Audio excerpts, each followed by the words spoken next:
Bradesco. Entre nós, você vem primeiro. Boa noite. Boa noite. Em São Paulo, a polícia recolheu mais de 200 mil garrafas que seriam usadas na falsificação de bebidas alcoólicas. 5 pessoas foram presas por suspeita de participar do esquema. A entrada num dos galpões foi à força. No espaço na zona leste da capital, havia milhares de garrafas usadas de bebidas destiladas como uísque, vodka e gin. Os vasilhames eram reaproveitados. Segundo a polícia, as garrafas recolhidas em bares e restaurantes eram trazidas de madrugada aqui para o galpão e entravam então numa espécie de linha de produção que as preparava para serem revendidas a quadrilhas de falsificadores de bebidas. E o volume era grande. Olha só a quantidade de garrafas aqui mergulhadas em água com cloro para fazer a limpeza.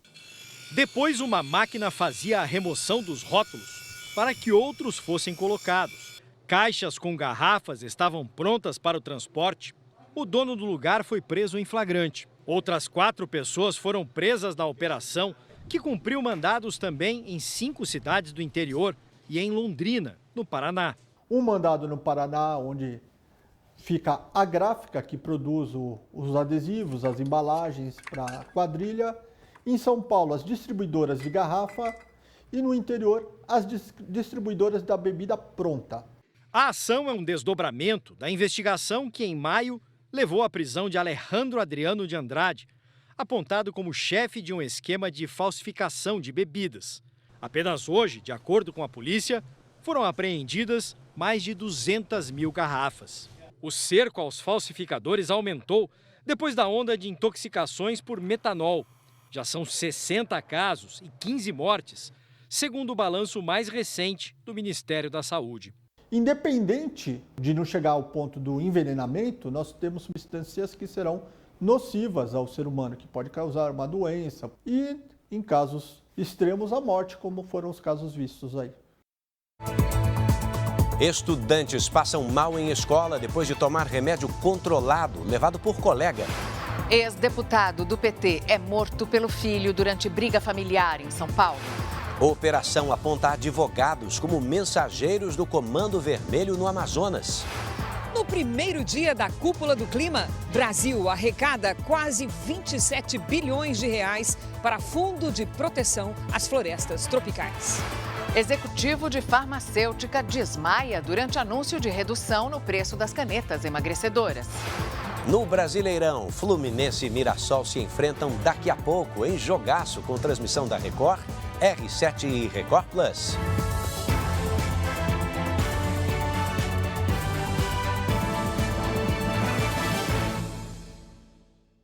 Oferecimento: Bradesco, fuja de cilada financeira.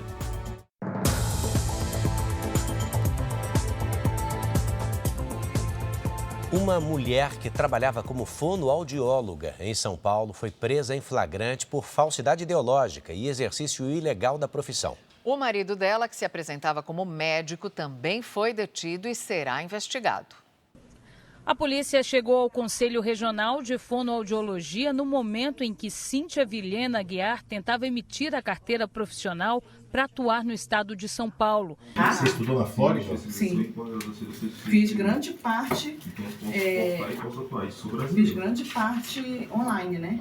O marido dela, que vestia jaleco, se apresentou como médico e mostrou um documento do Paraguai. Sou médico. Cíntia entregou certificados de instituições renomadas, carteiras profissionais em conselhos reguladores de fonoaudiologia, uma carteira de perita criminal e outra de um conselho de psicanálise, que sequer existe. O diploma de fonoaudióloga, segundo ela, foi obtido na Flórida, nos Estados Unidos, mas, de acordo com as autoridades, é falso. Mandamos para 3 instituições dos Estados Unidos perguntando essa veracidade do diploma da senhora Cíntia. Quando recebemos como resposta, que não reconheciam nem a instituição de ensino e nem o curso de fonoaudiologia da instituição que ela apresentou. As investigações apontam que ela já fazia atendimentos em unidades de saúde havia pelo menos 2 anos. Atendia, inclusive, crianças com transtorno do espectro autista.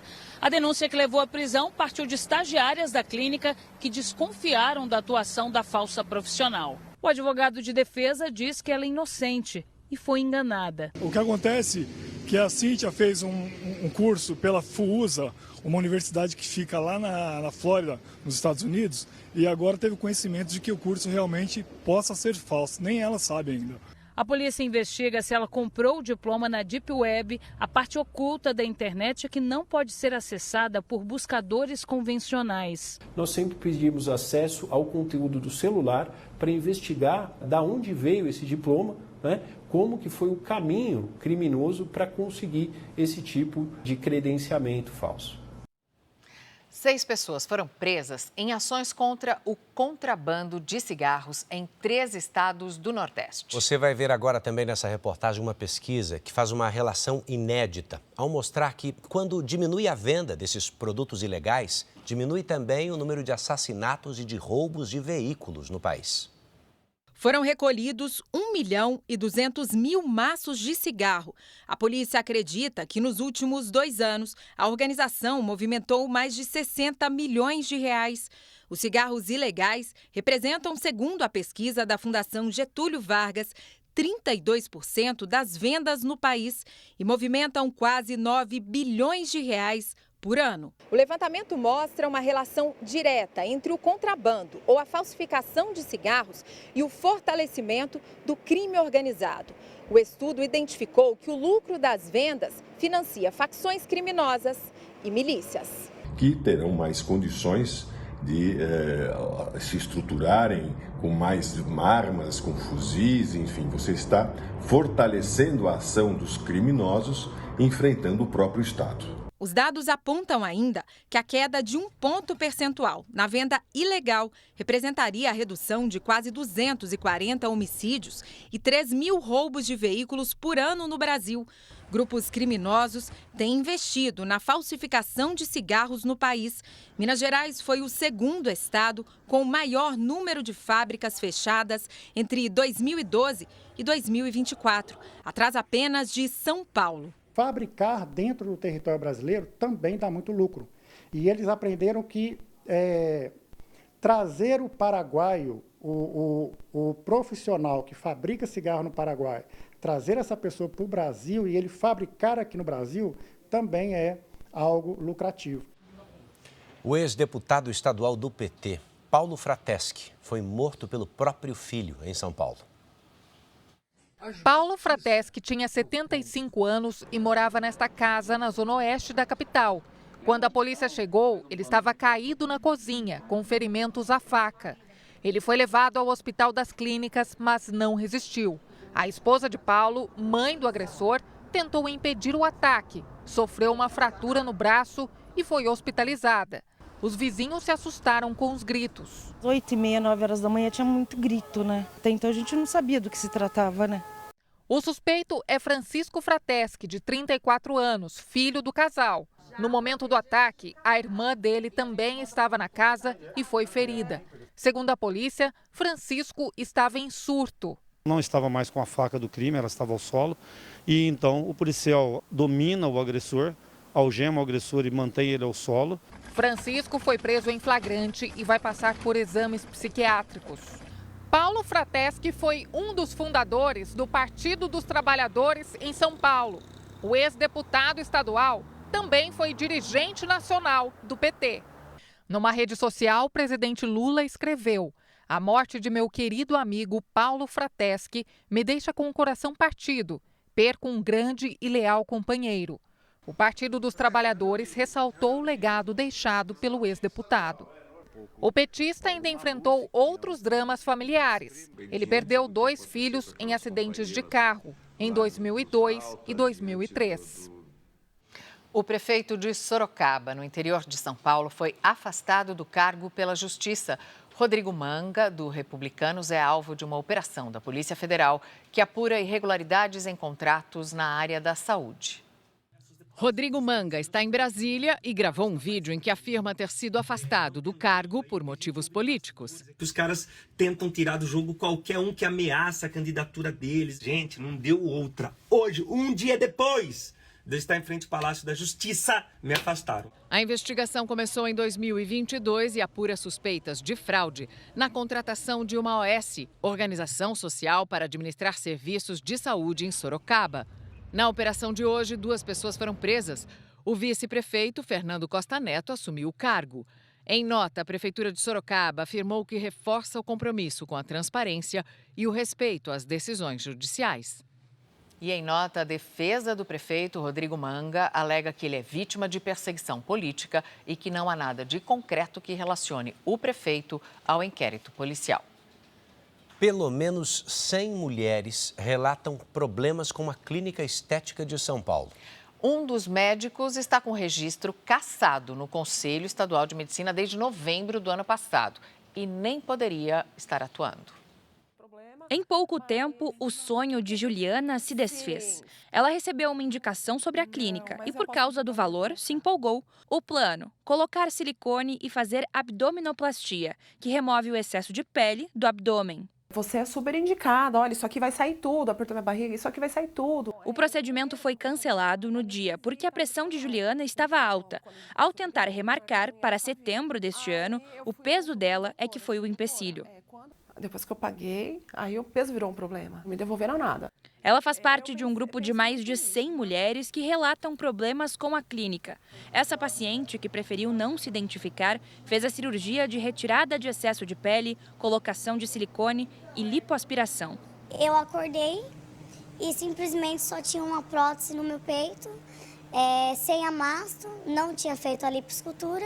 Fui várias vezes na clínica para tentar um reembolso, do valor ou uma posição deles, mas sequer eu tive retorno. De acordo com as mulheres, os doutores se apresentavam como donos da clínica e faziam os procedimentos. O médico está com o registro profissional cassado desde novembro do ano passado, no Conselho Regional de Medicina, e não poderia atuar. A clínica já recebeu 19 reclamações no Procon de São Paulo só neste ano. Elas se dividem entre problemas na devolução de valores pagos, ofertas não cumpridas e dificuldades para cancelar contratos. No ano passado, foram 12 queixas pelos mesmos motivos. Importante verificar no órgão de classe, no CRM federal, ou no caso local também, o estadual, verificar se tem o registro médico. A empresa informou que encerrou as atividades, mas que os contratos serão cumpridos e as dívidas quitadas. Nós tentamos contato com os donos da clínica, mas não tivemos resposta. Sua ligação foi encaminhada ao voicemail. 7 criminosos do Comando Vermelho presos no Rio de Janeiro serão transferidos para diferentes presídios federais.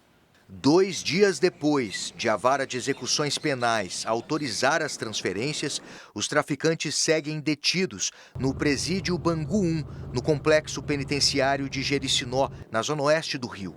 Segundo a Secretaria de Administração Penitenciária, ainda é necessário o envio de documentos pela Secretaria Nacional de Políticas Penais, vinculada ao Ministério da Justiça.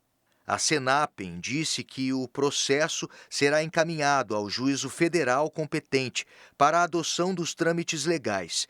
E após a autorização judicial, a Polícia Penal Federal realizará as transferências. O objetivo é evitar que criminosos mantenham contato com lideranças do Comando Vermelho que ainda estão nas ruas. De acordo com as autoridades, a medida ajuda a reduzir a influência dos traficantes detidos dentro dos presídios cariocas. Em nota, o governo do estado afirmou que novas operações policiais estão sendo planejadas com base em investigações consistentes.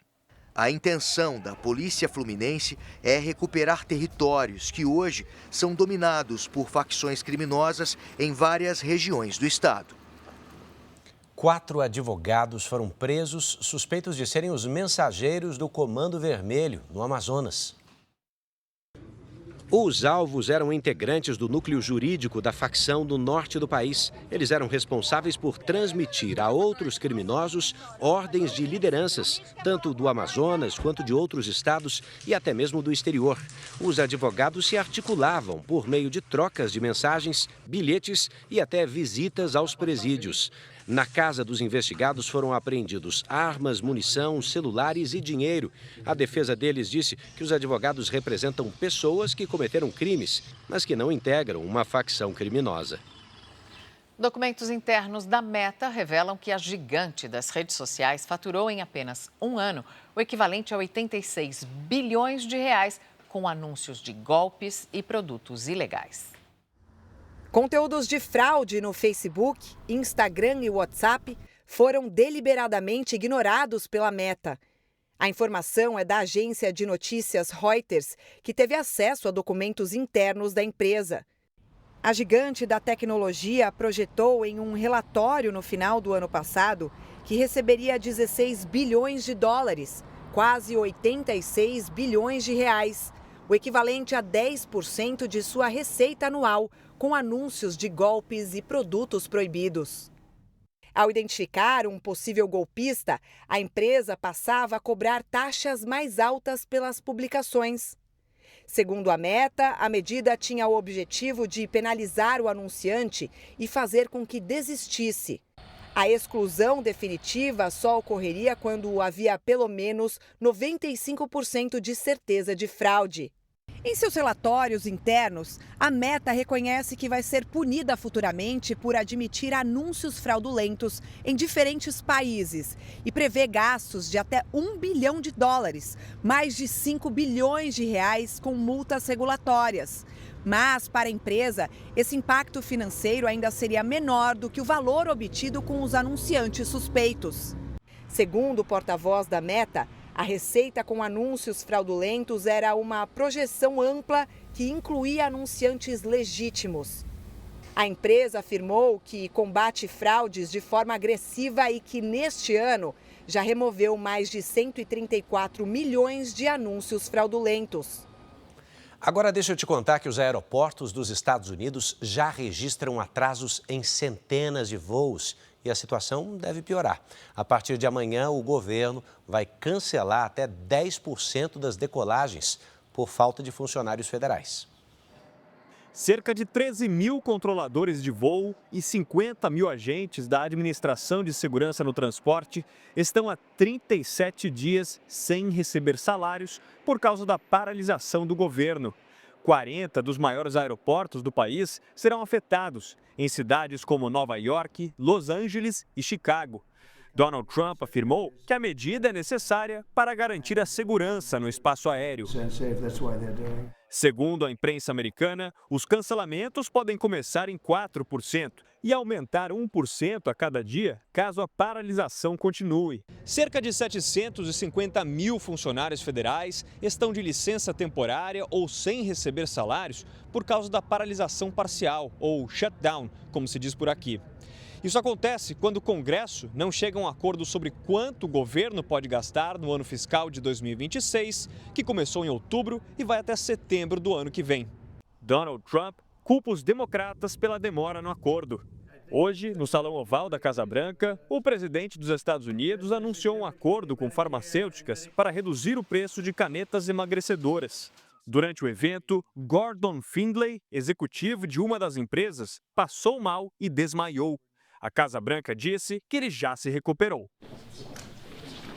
Começou na Argentina mais um julgamento da ex-presidente Cristina Kirchner.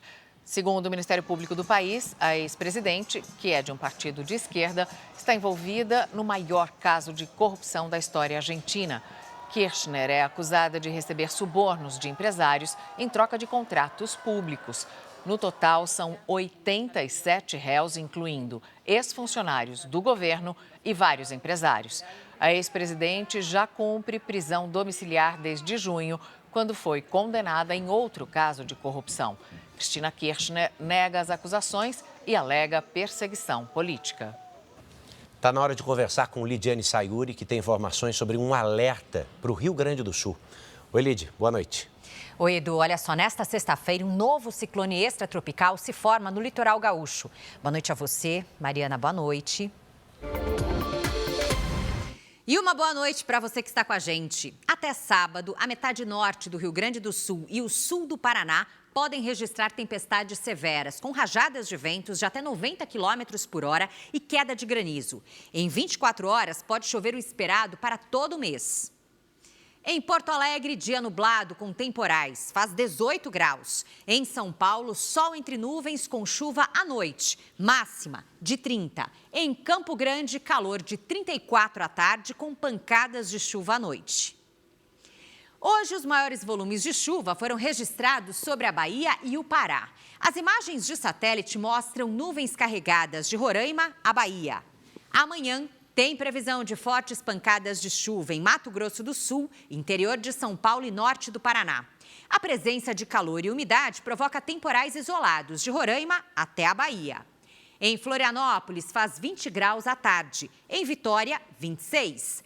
31 em Goiânia. Em Macapá, 33 e até 30 em Fortaleza. Tempo delivery. O Pedro é da cidade de Alfredo Wagner, Santa Catarina. Oi, Pedro. Sexta-feira de temporais no fim de tarde e de noite, máxima de 15. Sábado com temporais na madrugada e até 17 graus. No domingo, sol entre nuvens com 19 graus. Participe do nosso Tempo Delivery. Pelas redes sociais, poste o nome de uma cidade e a hashtag você no JR. Edu, Mariana... Obrigada, Lid. Você vai ver ainda hoje aqui no JR, estudantes passam mal depois de tomar um remédio controlado numa escola de São Paulo. E já, a partir das 7 da noite, tem um jogão com transmissão da Record, R7 e Record Plus. Fluminense e Mirassol se enfrentam aqui no Maracanã pelo Brasileirão, de olho em uma vaga na Libertadores do ano que vem.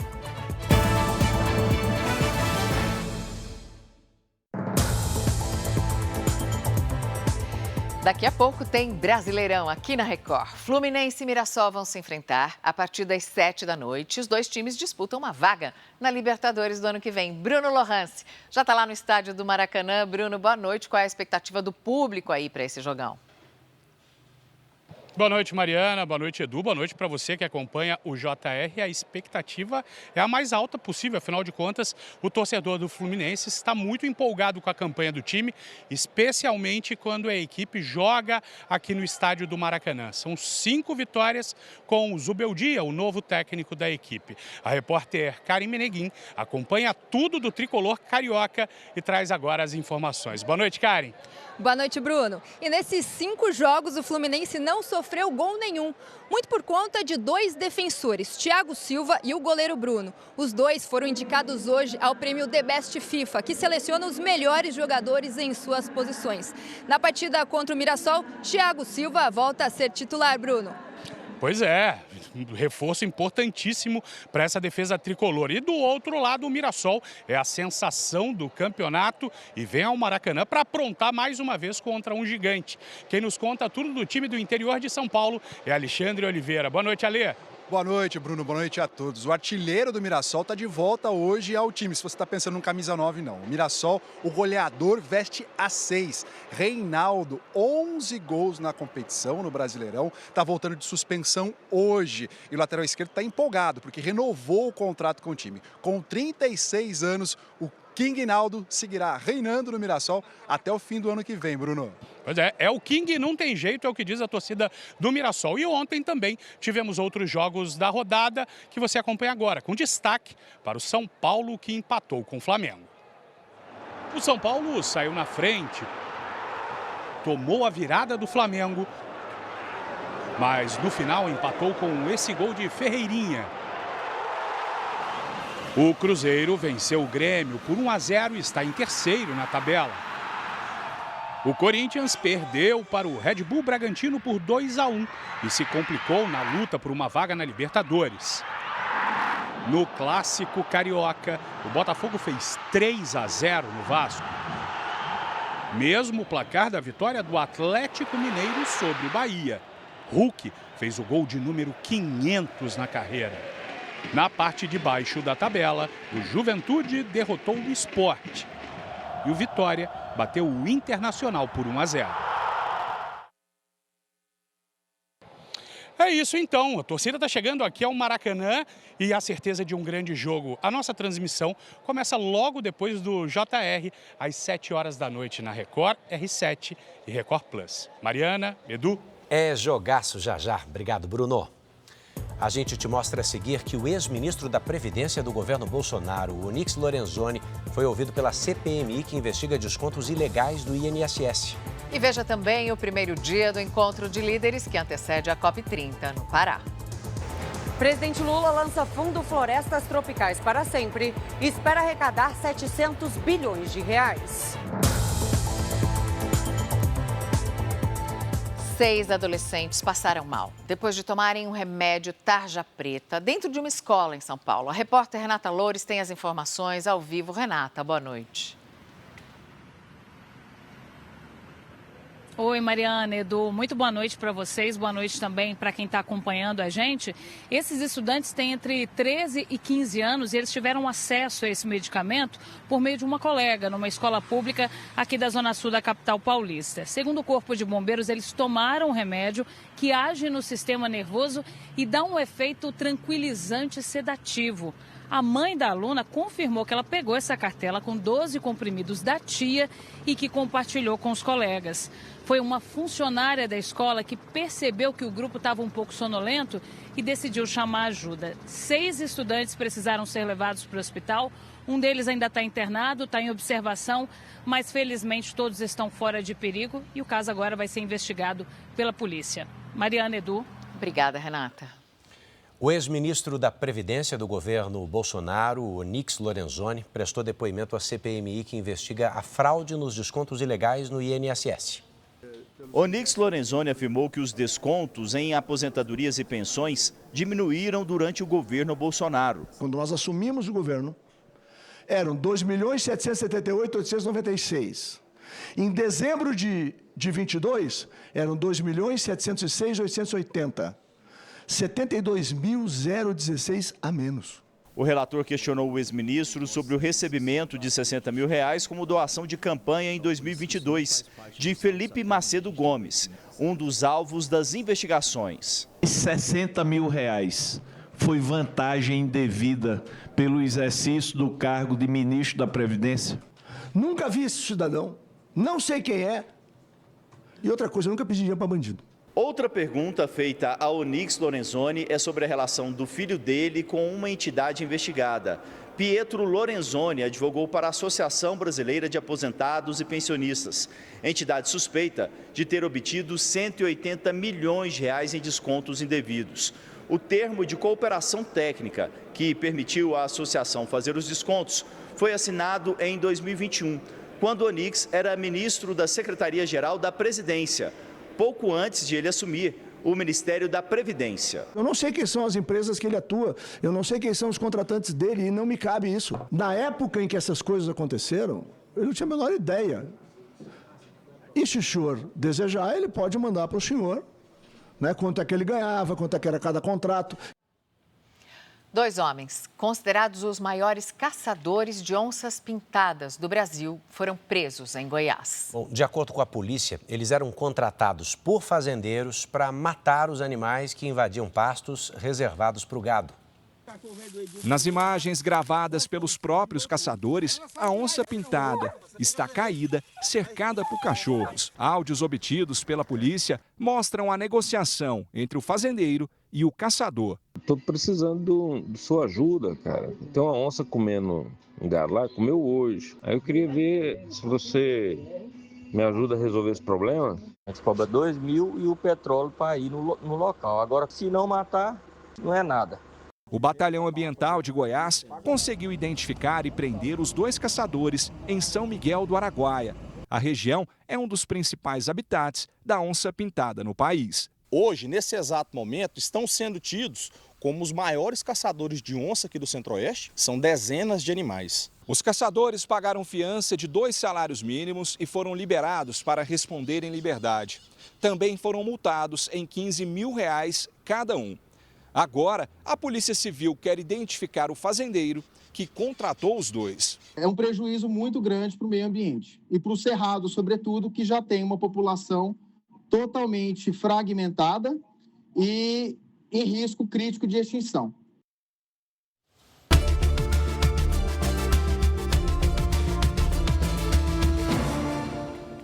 Em Belém, o primeiro dia da Cúpula do Clima reuniu mais de 50 líderes mundiais, mais de 30 ministros e autoridades. O Brasil está avançando na proposta de criar um fundo para florestas tropicais. Vamos ao vivo a Belém com Cristina Lemos, que acompanha tudo isso de perto. Oi, Cris, boa noite. Boa noite, Edu, Mariana. Boa noite para você que está conosco aqui no JR. Em um só dia, o governo brasileiro conseguiu arrecadar mais da metade do recurso público necessário para a formação do Fundo Florestas Tropicais para Sempre. O presidente Lula se engajou pessoalmente nessa tarefa. Vamos com a reportagem de Tainá Farfan. Não há símbolo maior da causa ambiental do que a floresta amazônica. Foi assim que o presidente Lula começou o discurso de abertura da Cúpula de Líderes em Belém. Muita gente não acreditava que fôssemos possíveis trazer para o estado do Amazonas uma COP. E nós queríamos que a pessoa viesse aqui para ver o que é a Amazônia, para ver o que é o povo da Amazônia. Lula também ressaltou os desafios no combate às mudanças climáticas. O primeiro é a desconexão entre os salões diplomáticos e o mundo real. As pessoas podem não entender o que são emissões ou toneladas métricas de carbono, mas sentem a poluição. Lula ainda reforçou que para avançar é preciso financiamento. Por isso, enquanto representantes de 143 delegações transitam por esses corredores, aqui do lado, em uma área restrita, Lula tenta convencer os líderes a contribuir com o Fundo Florestas Tropicais para Sempre, o TFFF na sigla em inglês. O TFFF não é baseado em doação. Seu papel será complementar aos mecanismos que pagam pela redução de emissões de gás de efeito estufa. Investimento soberano de países desenvolvidos em desenvolvimento, vão alavancar um fundo de capital misto. A proposta apresentada hoje pelo Brasil prevê que países que preservam as florestas sejam recompensados financeiramente por meio de um fundo de investimento global. A Noruega já se comprometeu com 3 bilhões de dólares, o equivalente a 16 bilhões de reais. A meta é chegar a 10 bilhões de dólares dos governos. Já temos aqui mais da metade dos recursos, que tínhamos nos colocado a meta só nesse primeiro dia. Portugal confirmou que também vai colaborar com o fundo. Portugal se associa a esta iniciativa, ficará como um país fundador e contribuirá inicialmente com um valor de 1 milhão de euros. O objetivo do governo brasileiro, contando com a contribuição do setor privado, é de arrecadar cerca de 700 bilhões de reais com o fundo. Hoje, Lula teve reuniões bilaterais com o príncipe William da Inglaterra, com o primeiro-ministro do Reino Unido, Keir Starmer, e com o presidente da França, Emmanuel Macron. O dia também foi de renovação de compromissos das principais nações do planeta com a redução da temperatura da Terra. Veja na reportagem de Fábio Menegatti. Os olhos do mundo estão atentos a este lugar. Belém recebeu hoje autoridades de todas as partes do mundo na reunião que antecede a COP. O secretário-geral da ONU, Antônio Guterres, fez um alerta sobre o aumento da temperatura. Every fraction of a degree means more hunger, displacement and loss, especially for those least responsible. This is moral failure and deadly negligence. O príncipe William da Inglaterra declarou apoio ao Fundo Florestas Tropicais para Sempre. Brazil's proposal for the Tropical Forests Forever Fund is a visionary step toward valuing nature's role in climate stability. Os países com mais florestas tropicais são Brasil, Indonésia e República Democrática do Congo. O presidente do país africano disse que a crise climática provoca inundações, erosões e leva à insegurança alimentar. Disse ainda que os financiamentos globais são insuficientes e mal usados. O vice-primeiro-ministro da China pediu o fim das barreiras comerciais que impedem a transição energética e um desenvolvimento mais sustentável no mundo. A Cúpula dos Líderes é um evento que, pela primeira vez, é realizado antes da COP. Os discursos das autoridades alinham o que será debatido nas reuniões da Cúpula Climática, realizadas na semana que vem. Desta vez, os oceanos também estarão na mesa de debates. Se a gente não falar do oceano, a gente está deixando de fora 70% do planeta. O ministro das Cidades defendeu mais investimentos de países ricos. Porque são eles os principais emissores de poluição no nosso planeta. Então, as cidades, elas têm que estar no centro da discussão das soluções. Neste momento, as reuniões continuam aqui na Cúpula do Clima. O presidente Lula vai comandar 3 mesas temáticas entre hoje e amanhã. Presidente que discursou agora há pouco pela 3ª vez no dia. Na sessão Clima e Natureza, Florestas e Oceanos, Lula disse que o aumento das temperaturas dos oceanos pode inibir a formação de chuvas na floresta amazônica. Ele também falou que vai proteger a Amazônia Azul e ampliar de 26% para 30% a cobertura das áreas marinhas protegidas. Logo mais, o governo brasileiro oferece um jantar aos chefes de Estado com pratos típicos da fantástica gastronomia do Pará. Edu, Mariana. Obrigada, Cris. Bom trabalho. O Jornal da Record volta à 00:30, mas você pode conferir a edição de hoje no Record Plus e em todas as nossas plataformas digitais. A programação da Record está disponível ao vivo e de graça no Record Plus. Fique agora com o Brasileirão na Record, Fluminense, Mirassol. E logo depois de Mãe, tem eliminação ao vivo em A Fazenda. Você pode entrar no r7.com e votar no seu peão preferido. Não perca. Uma boa noite. Bom jogo e até amanhã.